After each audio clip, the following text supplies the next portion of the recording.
Maybe stick around till the end for this one. Lots to talk about. No spoilers. On with the show. You're going to play some RPG tonight. Doesn't matter which one. Let's assume it's D&D, but it could be any game. And you're going to play a new character, a new PC. Do you write up a backstory for your character? I don't mean, do you choose a background? I mean, do you invent a story, a narrative that you write down covering your character's past? If you do, why? If you don't, should you? Hey, everyone, Matt Colby here. This video is about your character's backstory and about what backstories are for and what makes a good one and whether you even need them at all. And I think the answers to those questions are all basically the same as, how much world building should the DM do? Running D&D for the first time can be an anxiety-inducing experience. It's a really weird game. There is no other game that works this way, where everyone else can just show up to play, but this one player has a job, actual work they have to do outside the game. And then when it's time to play, they have this burden, this responsibility to make sure things make sense, keep things moving, make fair rulings, and sometimes do funny voices? What kind of game is this? So it's natural for a new DM to think world building is the solution. It's fun, you don't need any of the other players to do it, and you convince yourself that if only you knew enough about your world, the anxiety of running would go away. Well, that's a problem, because if you spend your time on world building before you get started, you begin to feel like your world building is the point. And when it turns out your players don't care about your world building, they just want to play, then you get thousands of people showing up in my comments and live streams asking me why their players don't seem to engage with their world.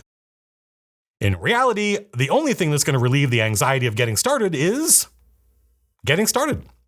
You quickly realize it's fun, it's easy, you don't even remember what you were nervous about. This is not to say that world building is useless.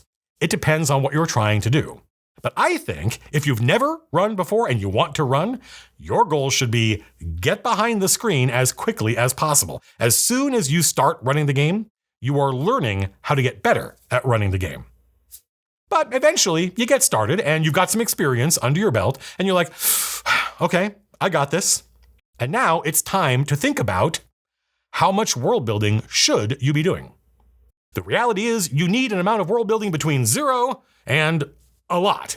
And no one can tell you how much is the right amount for you. And the right amount might change from game to game. For instance, I know for a fact I can run Draw Steel tonight with no world building. I could throw out Orden and the Timescape and start in a tavern and pick some random low-level bad guys to be in the tavern and literally make it all up as I go. And my players will never notice. They will think the stuff I'm improvising is long established lore. And I know this because I have done it. There are 2 times I can remember, both of which when I was much younger, when we all wanted to play D&D, no one had anything ready, and I said, sure, I'll run. And I just made it up. And the players had a blast, mostly because I knew the secret, which is when players make new characters, A, that takes time I can spend figuring out who the bad guys are going to be. And then B, they're going to want to meet each other in the tavern. And just that role playing with me doing nothing except, adding some color from some NPCs I just made up, just the players getting to know each other in character can take hours. Hours during which they are having fun. And I'm not really doing much. And when things get awkward or wind down, that's when the prophets, Templars get frisky with somebody or bully somebody or just arrest some random customer and no one knows why or what they did.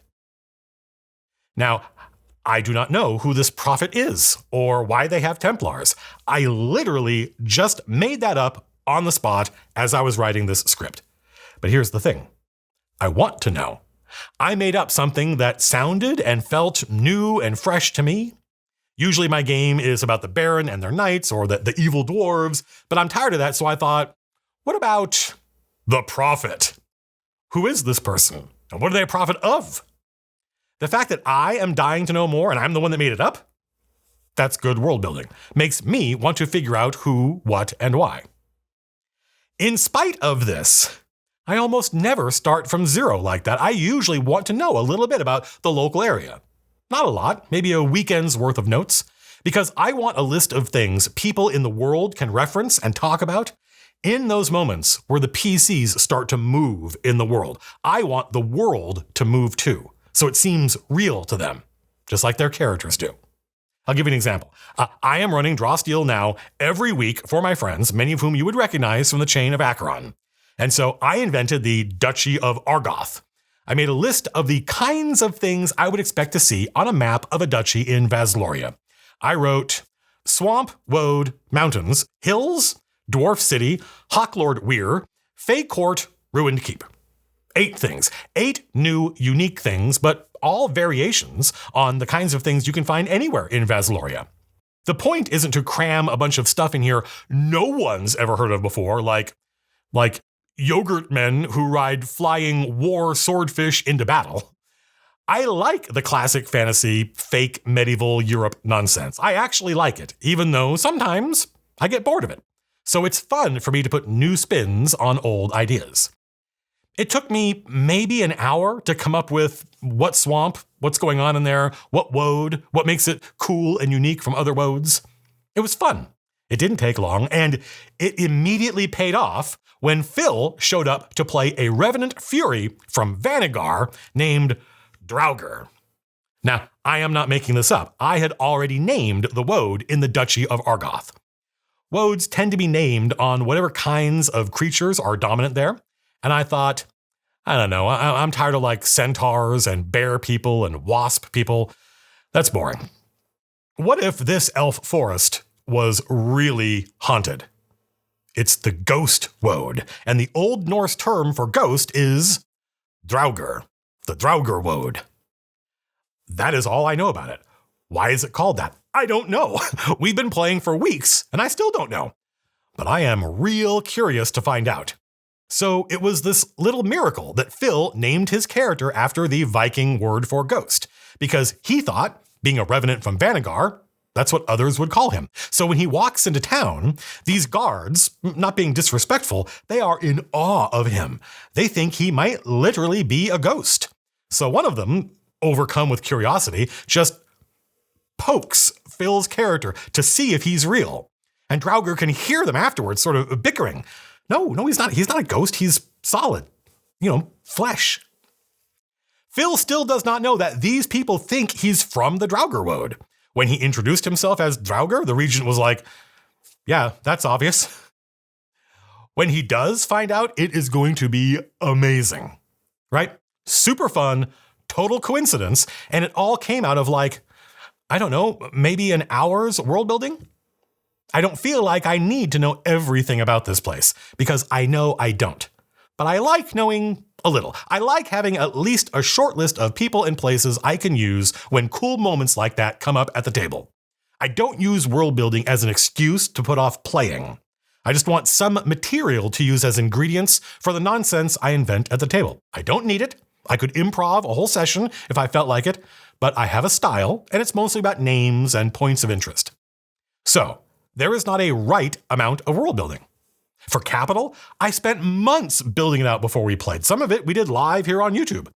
For my Wednesday Draw Steel game, I had the bones done in about an hour, and I spent most of my weekend fleshing it out. There is not a right amount of world building, but there is the right amount for you, which may change depending on your mood or the kind of game you feel like running. All right, so what's the right amount of backstory for your new character? Same answer. Earlier in this video, I said, if you spend all your time on world building before you get started for the first time, you begin to feel like your world building is the point. And when it turns out that your players don't care about your world building, they just want to play, then you get folks showing up in my comments and live streams asking me why their players don't seem to engage with their world. Now, let me say that again with a little twist. If you spend all your time on backstory, you begin to feel like your backstory is the point. And when it turns out nobody else cares about your backstory, they just want to play, then you get folks showing up in my comments and my live streams asking me why their DM doesn't seem to care about their character. Well, that's because It's your job to care about your character. The game is not about your backstory. The game is this thing that happens between us at the table. It is not about your character or my world or even my adventure. It's about what happens when all of those things collide at the table in unexpected ways. Just like world building, you do not need any backstory. Lots of players know exactly who their character is, how to play them, without ever doing any backstory work. But did you notice that verb there? I said who their character is, not who they were, because it is my conviction that who they were, i.e. their backstory, is useless if it does not in some way inform who they are. And you can absolutely play D&D or Draw Steel or any RPG without really knowing anything about who your character is or was, other than what's on their sheet. You can make up a personality or no personality. Remember the video on role-playing? Lots of people get started playing a zero-dimensional character, just a character sheet and a cool look, and most of these people have a lot of fun. But even though it should be obvious you do not need a backstory, there are lots of folks who seem to think that this is somehow bad role-playing. That what you are supposed to do, a word I am always suspicious of, what you are supposed to do is invent a melodramatic backstory featuring a lost twin sister or an unresolved conflict with your father, classic soap opera nonsense. Then you give that backstory to your director with the assumption that they will A, read it, gross, and then B, somehow weave those conflicts from your backstory into their campaign so that they become subplots, which resolve satisfyingly. That is neat. It is neat when that happens. It is a fun style of play. But it is only a style of play and one that puts a lot of burden on an already heavily burdened dungeon master. I would not assume my DM wanted me to do that unless they told me that was the kind of game they were running. But what I think happens is folks online, some folks online, discover this idea about these soap opera backstories, and they imagine this amazing payoff where the DM weaves their subplot into the story so it resolves in a satisfying way. And they quickly conclude this is the best way to play. All characters must have soap opera backstories. All DMs must work to pay them off, right? In other words, they start with their conclusion and they reason backwards. It is a very short road from this is a fun way to play to this is the best way to play to this is the only legitimate way to play. In reality, coming up with a backstory is a choice you make. You don't need to do it, and I don't think it's safe to assume that your DM wants to read your backstory. I mean, assuming it's longer than like a paragraph or two. What are the odds that you are the kind of writer your DM likes to read? Is that the kind of thing you wrote? Basically, you write a backstory because you want to, because you were inspired. Share it, sure, but don't assume anybody's going to read it. Why should they? Is that why you're all getting together? To read each other's fiction? Probably not. You're probably getting together to play a game. But that depends on how much of a backstory you wrote. We played through a highly compressed version of the Delian Tomb, the new starter set for Draw Steel, which, by the way, you are going to get to watch in a little over an hour right here on YouTube. And I wrote up a short backstory for my character, Jago. I told James, the director, that Jago had been a scribe in Black Bottom when Ajax attacked, and he was killed. He wasn't anybody special. He was just a random dude, and he died when the building he was in collapsed. He came back as a revenant, but he doesn't know why. He knows, he can feel that someone, some god or saint, chose him and brought him back to the world for a purpose. He was a scribe, but now he's a censor, an armed agent of the church. But which church? He has no idea. His fingers can no longer hold a pen, but they itch to grasp the hilt of a blade. Okay, so that's it. That's his whole backstory. I sent this to James and I said, I thought it would be fun for me not to know. And you could decide who brought me back and why. Not even now, maybe later, maybe never. Who knows? I didn't send James a short story or fiction. I just described what happened to my dude and how he ended up as a revenant censor. It never occurred to me James might not read it. It's literally like 100 words. Well, James did read it, and he seemed excited, and all was good. Later, because I was inspired, I wrote a whole thing, real fiction with characters and dialogue, a sort of prelude to the adventure from Jago's point of view. I wrote it. You can read it. There's a link in the doobly-doo. I wrote it because I was inspired, because I thought it would help me understand who this dude is and how to play him. Then I shared it with everyone. I posted it on Blue Sky. I sent it to James. He said, I don't know if I have time to work all of this into the adventure. And I thought, wait, what? I didn't even assume he would read it. I certainly had no expectation he would do anything with it. I'm not even sure what there was to act on. You get it, right? I wrote the fiction for me because I was inspired, because it helped me understand who Jago was. And this worked, by the way. I had a real sense of this person as, I'm just going to say it, as an actor. I felt like I knew how to play Jago. At the table, I actually found playing Jago difficult because this was someone with this great pit of sadness inside them. I could not have put it into words then, but now, looking back, I think Jago was mourning himself. He was forgetting the person he used to be, and there was this new person becoming. But he wasn't that new person yet. He was still mourning the person he remembered, a person he no longer was. And that deep gulf of despair inside him was right under the surface for me as a player. I often felt, especially during that first day, that I was about to cry, the way people cry at a funeral, and for the same reason. So, what I wrote was pretty effective. It allowed me to get into that space. I didn't write it for James or anybody else, but I figured if you want to read it, knock yourself out. What's the lesson here? If you're going to tell your director, here's why my dude is a hero, and it's about 100 words, they are probably going to read it, and they'll probably be excited you thought about it at all. If you wrote a whole thing, you should not expect your director or anyone else to read it. They might, but they might not.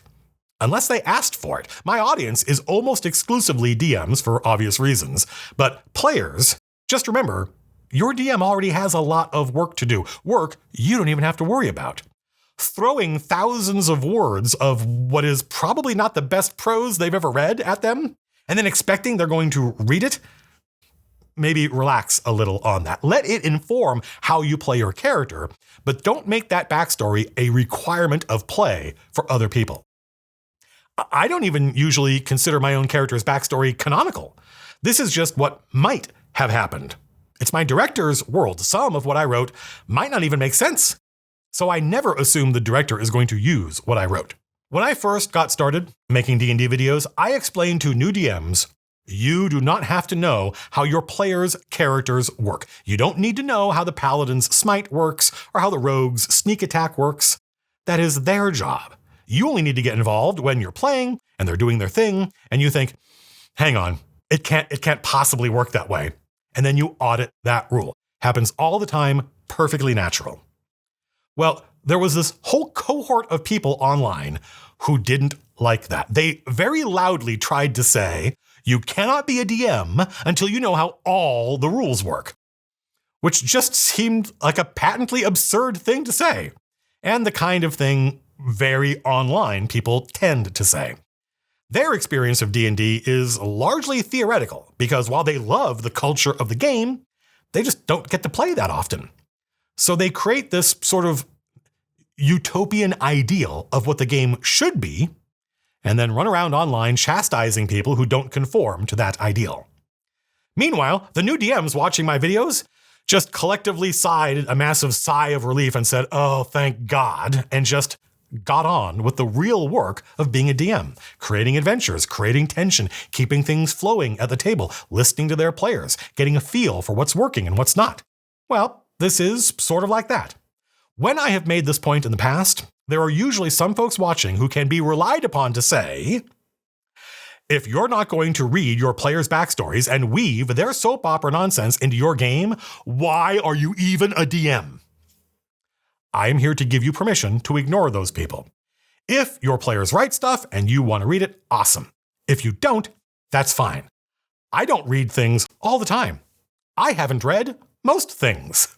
Okay, so let's imagine for a moment, for the sake of argument, that we agree that backstories are for players like world building is for DMs. Something you do because you think it's fun. You are both the author and the customer for your backstory. Under this model, what makes a good backstory? Why bother to write one? Well, I have a few ideas, but I want to stress I don't think there is a right answer. These are just my ideas. I think the only unimpeachable reason is you were inspired. You had an idea about your character's past. Maybe it was a scene or a moment, and you wanted to capture it. That is as good a reason to write something as you're going to get. I had an idea. Actually, I will say, something I've learned about myself is I tend to use writing to figure out what I think about something. I used to write movie reviews. I took it very seriously, and often it was the act of writing the review that allowed me to figure out what I thought about the movie. I had tons of ideas and feelings racing around in my head, assuming it was that kind of movie, and the act of writing the review was the act of organizing my thoughts and discovering these through lines, these themes, discovering what I thought. So sometimes, and I think this was true for Jago, sometimes I sit down to write in order to discover what is true about my character, not because I was inspired. I just had a vibe and I wanted to see where it led. But if we need something more specific, here's 2 good reasons to come up with a backstory for your hero. First, it explains why you became a hero. Maybe this is just me, but when you read the list of backgrounds in D&D or careers in Draw Steel, all of them seem pretty far removed from being a professional monster hunter or a professional hero. This is something it seems like most players never bother to think about. And to me, right now, that seems very strange. How do you not know why your character decided to quit your job as a scuba instructor and become a professional owlbear hunter? It seems weird to me, but only because I've lived with this hobby for decades. When I was just getting started, man, the last thing I wanted to think about was where my dude came from. Who cares? To me, and this is a big part of character creation in Draw Steel, understanding why your character gave up a life to become a hero grounds them in a reality. But it also frees them to be open to whatever adventure presents itself. And this is a super important point we're going to get to in a minute. The second canonically good reason to write a backstory, it helps you play your character at the table. It somehow informs the way you play them and the decisions you make. That's why I wrote that fiction about Jago. It didn't have anything to do with how he became a hero, but it had everything to do with how he was dealing with that reality, what it felt like to be him. And that is critically important to those of us who really like getting into character. So those are 2 canonically good reasons to make a backstory. Either it explains why you're a hero, and ideally in such a way as to free you up for whatever adventure is on hand, or it helps you understand who your character is in a way that makes it easier and more fun to play them. The one thing I would avoid is trying to, I don't know how to say this, trying to make yourself the main character. I sort of did this with Jago by accident and very quickly regretted it, though I think after the first session, everything settled down. What do I mean by main character? Just this. The game, as I said, is this thing that happens between us at the table. It is not about your character. Not usually. Sometimes. I mean, you can have a game with 1 DM and 1 player, and then maybe, yeah, it really is about your character. But even then, maybe not. The point is, if you say, the reason I am an adventurer is to revenge the person who, then you've sort of written yourself into a corner. This is important. This is too long a video for a point this important to show up this late. Nobody's watching at this point, but this is really important. It is very easy and fun to write this kind of backstory. I think a lot of players make this mistake. It is very easy to write a backstory that points to some future event. I gave up my life as a butterfly therapist and became a paladin of Odin to find the necromancer who killed my parents. That's classic backstory. Exactly the kind you see in movies and comics and novels. But RPGs are none of those. The butterfly therapist trying to find and kill the necromancer makes perfect sense as a backstory in fiction because fiction has an author. The person who invented the homicidal butterfly therapist, I guess I should make this clear, this is a human who acts as a therapist for butterflies, not a butterfly who is a therapist. That would be ridiculous. An author can do that because they are responsible for both the backstory of the characters and the plot of the story. It's not a coincidence that Indiana Jones has unresolved issues with his father, and his father is with him on the adventure, which also features the quest for eternal youth as a metaphor for chasing after unattainable life goals, while your real, actual life family who loves you is right there in front of you. Those characters were created for that story, and that story was created for those characters. That is possible because the same person was responsible for all of them. But you, as a player, do not have that kind of authorial control over this game's story. Ideally, no one has authorial control, as the director is constantly being surprised by the players and the story is evolving in delightfully unpredictable ways. A good backstory explains how your character got here. It says nothing about where they are going, because that is not something you have control over. In fact, a good backstory, I think, frees your character to join whatever adventure is on offer. In Draw Steel, we explicitly ask you during character creation, this is a question you are expected to answer. What was taken from you? What happened in your past that means you cannot go back? You cannot put the world back the way it was. And I think that helps new players focus on that part of the backstory that's useful and fun. Why am I like this? Why is my character like this? Not what am I trying to achieve? That should be completely open so that you are free to respond to whatever adventure hooks appear before you, so that you can participate in that process of discovery that is this game, this thing happening between us at the table. When I'm feeling cynical, I think sometimes players come up with these forward-looking backstories on purpose because they're trying to exert authorial control over the game. They hope, maybe not consciously, they hope that by saying my character is about this future event described in my backstory, that they can make the game about that.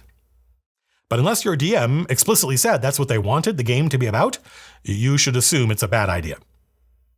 So, long story short, you don't need a backstory. It is completely optional. It is not virtuous to write one any more than it is a moral failing not to write one.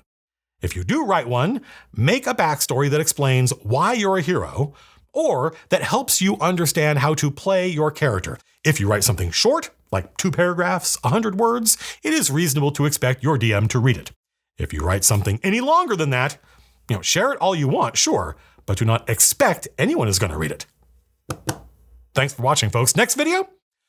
Well, it's interesting that you should ask because today, July 31st, 2025, is the launch of MCDM's new RPG, Draw Steel.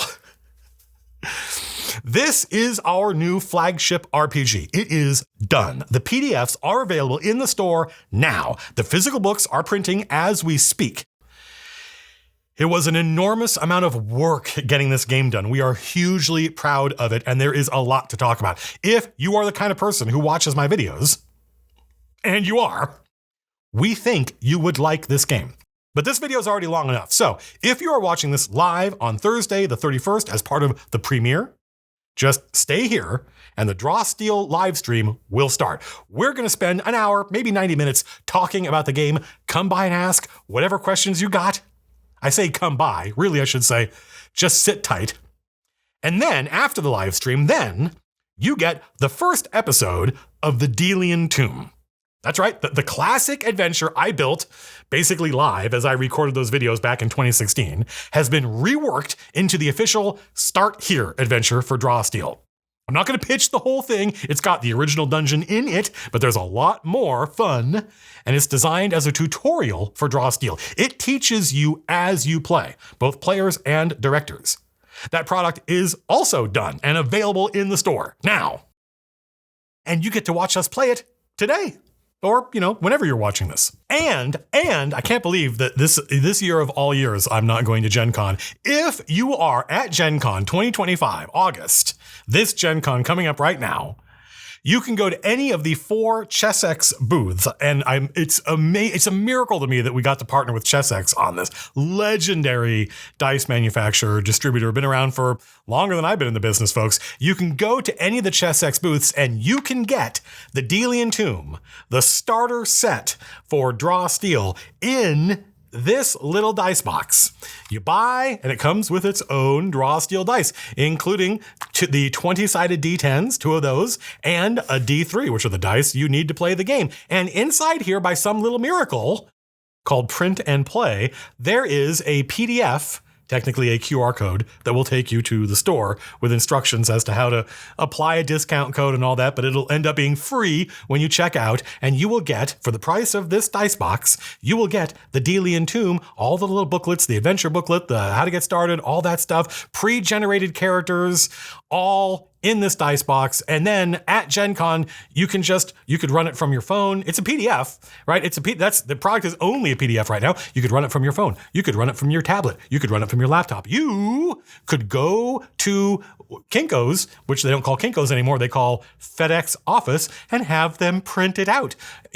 I'm sure people will do this in order to run it at Gen Con. This is I know this sounds like marketing wank, but I actually genuinely think this is a bold new initiative in how to get people products without retailers having to stock books, which is a pain in the ass for everybody involved, including the retailers.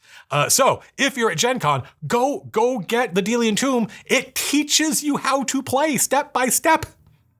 And we recorded ourselves playing it. Just hang out and watch it. I don't know how many episodes it will be. We played for like 18 hours. So 5 or 6 episodes. That's up to Jerry. We'll all find out together. And it's with Dale Kingsmill, my friend and YouTube neighbor, is one of the players. She played a halfling talent and ended up going on her own little adventure. Again. I don't know if the cameras were rolling when I said this, but when we were done playing the Delian Tomb, I said, this might be the most fun I've ever had at the table. And I meant it. And you will get to see why. Folks, I've been a professional game developer since I started on the Dune collectible card game 30 years ago, and I have worked on a ton of games. I think Draw Steel is the best thing I've ever worked on. I am running a weekly game of it for my friends. We may even record some more Draw Steel play. Who knows? But that's the future. Lots to talk about. But you're going to get more running the game vids. I think the next one is sort of a follow-up to this one, and it's about what my DM style is. I think that will be super interesting, especially when you compare it to what people think it is. Until then, everyone, enjoy Draw Steel's birthday. I will see you in the live stream. 3, 2, 1, now.